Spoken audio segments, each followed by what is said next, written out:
చాలా టేస్టీగా ఉంటాయండి. టమాటో పచ్చిమిర్చి చట్నీతోనైతే చాలా చాలా టేస్టీగా ఉంటాయి ఈ గోధుమ పిండి దోశలు. ఒకసారి ట్రై చేయని వాళ్ళైతే ఇలా ట్రై చేయండి. Hello friends, welcome to our channel Pragya Vijay cook and vlogs. ఈరోజు నేను చేయబోయే రెసిపీ సింపుల్గా అండి.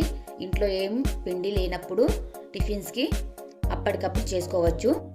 గోధుమ పిండి దోశ అండి. ఓకే అండి, ఈ కప్పుతోని 2 కప్పుల పిండి తీసుకున్నాను.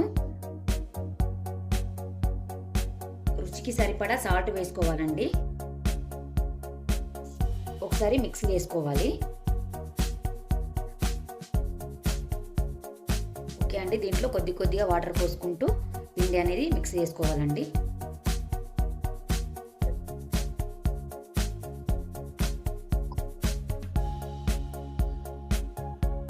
వాటర్ అనేది ఒకేసారి వేయొద్దండి, కొద్దిగా వేసుకుంటూ పిండిలా మిక్స్ చేసుకోవాలి.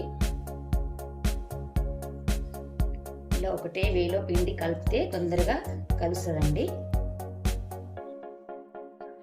ఇంట్లో టిఫిన్స్కి ఏం లేనప్పుడు అప్పటికప్పుడు చేసుకోవచ్చు. ఒక గోధుమ పిండి ఉంటే సరిపోతుందండి.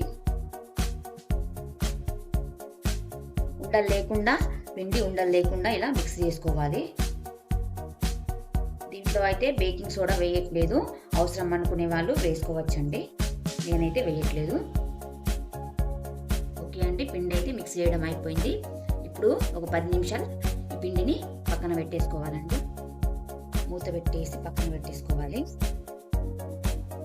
ఓకే అండి, ఇప్పుడు మనం చట్నీ చేసుకుందాం. దానికి ముందుగా ప్యాన్ పెట్టేసుకోవాలి. ఉన్న తర్వాత ఒక 2 స్పూన్ల ఆయిల్ వేసుకోవాలండి. ఈ ఆయిల్ కొద్దిగా హీట్ అవ్వాలి. ఓకే అండి, ఆయిల్ అయితే హీట్ అయింది. 1 స్పూను ఆవాలు వేసుకోవాలి.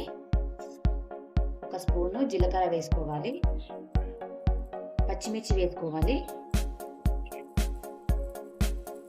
టమాటో చట్నీ చేస్తున్నానండి నేను గోధుమ దోశలకి. మిక్స్ చేసుకోవాలి ఒకసారి. ఓకే అండి, ఇప్పుడు టమాటాలు వేసుకోవాలి. కట్ చేసిన టమాటాలు.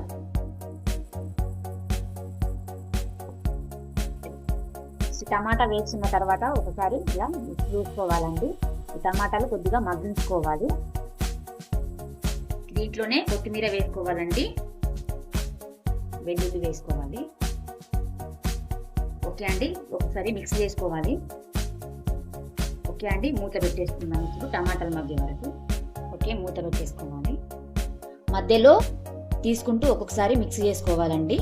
ఓకే అండి, టమాటాలు మగ్గినాయో లేదో చూద్దాం. ఇప్పుడు చూడండి, టమాటాలు అయితే కొద్దిగా మగ్గినాయండి.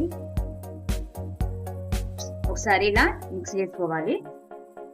ఓకే అండి, టమాటాలు అయితే మగ్గినాయి. ఈ టమాటాలు చల్లారిన తర్వాత గ్రైండ్ చేసుకోవాలండి. వేడిగా గ్రైండ్ చేసుకోవద్దు, చల్లారిన తర్వాత గ్రైండ్ చేసుకోవాలి. పక్కన పెట్టేసుకోవాలండి ఇది. ఓకే అండి, టమాటో పచ్చిమిర్చి అయితే చల్లారినాయండి. ఇప్పుడు వీటిని గ్రైండ్ చేసుకోవాలండి. ఓకే, చూడండి ఇలా గ్రైండ్ చేసుకోవాలి సన్నగా. ఓకే, ఇప్పుడు దీన్ని తాలింపు పెట్టుకోవాలండి. పచ్చిమిర్చి టమాటో ఫ్రై చేసిన ప్యాన్ లోనే తాలింపు అయితే పెడుతున్నా. చట్నీ ఆయిల్ అయితే ఒక 3 స్పూన్స్ వేసుకున్నానండి.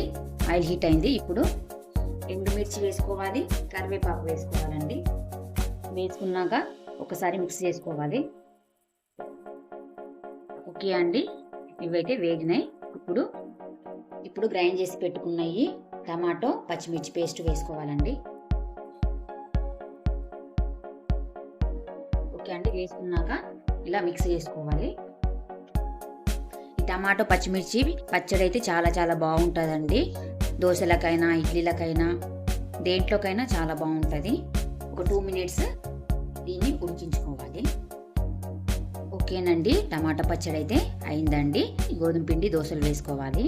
ఓకే అండి, ఇది పక్కన పెట్టేసుకోవాలి. గోధుమ పిండి దోశలు చేయడానికి ప్యాన్ అయితే హీట్ చేసుకోవాలి. ఓకే అండి, ప్యాన్ అయితే హీట్ అయిందండి. ఒక 2 డ్రాప్స్ ఆయిల్ వేసుకోవాలి. వేసుకున్నాక ఈ ఆనియన్ తోని ఇలా ఆయిల్ అంతా స్ప్రెడ్ చేసుకోవాలండి.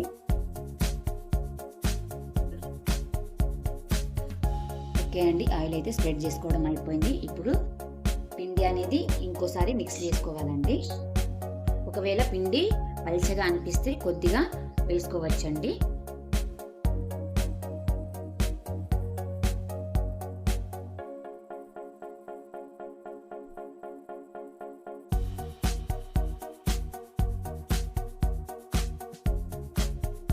ఓకే అండి, నేనైతే కొద్దిగా చిన్న సైజే చేస్తున్నాను. దీనిపైన ఒక 2 డ్రాప్స్ ఆయిల్ వేసుకోవాలి మళ్ళీ. ఓకే అండి, ఇది హై ఫ్లేమ్లోనే పెట్టి వేసుకోవాలండి దోశలు. దోశ మళ్ళీ ఇలా తిప్పి వేసుకోవాలండి. ఇలా మెల్లిగా చేసుకోవాలి ఇలా.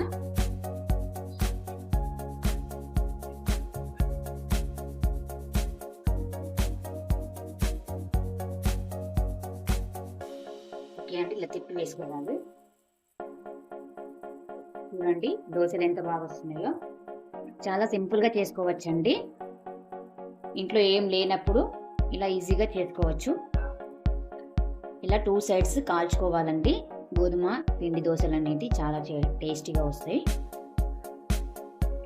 ఓకే అండి, ఈ దోశనైతే అయిందండి. ఇప్పుడు మనం ఓకే అండి, ఇంకో దోశ కూడా ఇలానే వేసుకోవాలి. ఓకే, ఈ దోశ అయిందండి. ఇప్పుడు తిప్పి వేసుకోవాలండి.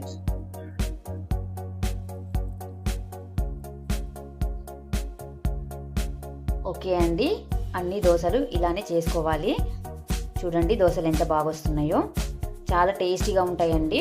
టమాటో పచ్చిమిర్చి చట్నీతోనైతే చాలా చాలా టేస్టీగా ఉంటాయి ఈ గోధుమ పిండి దోశలు. ఒకసారి ట్రై చేయని వాళ్ళైతే ఇలా ట్రై చేయండి, చాలా చాలా బాగా వస్తాయి. ఓకే అండి, ఈ రెసిపీ కనుక మీకు నచ్చినట్లయితే లైక్ చేయండి, షేర్ చేయండి, సబ్స్క్రైబ్ చేసుకోండి.